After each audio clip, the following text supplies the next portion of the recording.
Can a federal judge hold a president or anyone in the executive branch in contempt of court? In a stunning move, Judge James Boasberg recently threatened to do exactly that. Let's unpack the legal drama between the bench and the White House, and what it means for the rule of law in America. Judge James Boasberg sits on the U.S. District Court for D.C., and yes, he absolutely has the power to enforce court orders. In a recent clash with the Trump administration, he issued an order demanding the return of Venezuelan migrants who had been deported under the Alien Enemies Act of 1798. But the administration didn't comply. Boasberg didn't mince words. He said the government deliberately flouted his order and failed to offer any satisfactory explanation, despite being given multiple chances. That led to something rare and serious. Boasberg threatened to hold members of the executive branch in criminal contempt of court. Under federal law, criminal contempt means willfully disobeying a judge's lawful command. It's not just a slap on the wrist. It can mean fines or even jail time. Now, here's the twist. While Judge Boasberg can declare someone in contempt, he can't actually prosecute them himself. That job belongs to the Department of Justice.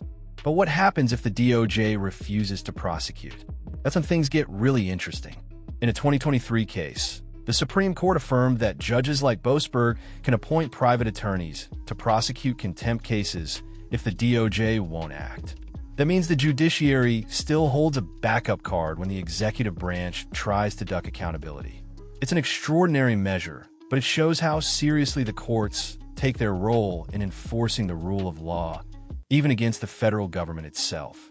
So why did this all start?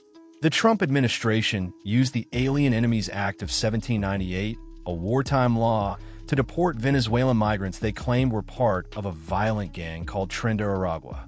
The Supreme Court later ruled that the administration could use this law, but only if migrants were first given due process.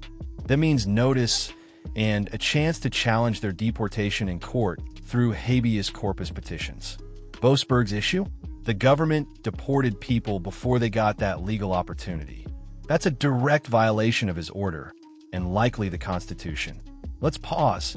How can undocumented immigrants fight deportation? The answer: habeas corpus. This legal tool lets detainees challenge unlawful detention.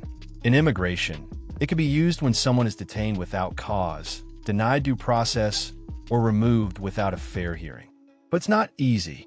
Immigrants must hire experienced attorneys, file petitions in federal court, prove rights violations, exhaust administrative remedies, and often request a stay of deportation while their case plays out. The process is complex, time-consuming, and sometimes the only line of defense against unlawful removal. Judge Boasberg's actions point to a deeper constitutional question. Can the judiciary truly check the power of the executive when court orders are ignored? His threat of contempt shows the courts still have teeth. But enforcement depends heavily on the DOJ, or, in rare cases, a private prosecutor. This case is more than a legal footnote. It's a showdown that could redefine the limits of executive power, the role of federal judges, and the protections due to everyone, citizen or not, under the Constitution. President Lincoln suspended habeas corpus during the Civil War, setting a historical precedent for such an extraordinary measure.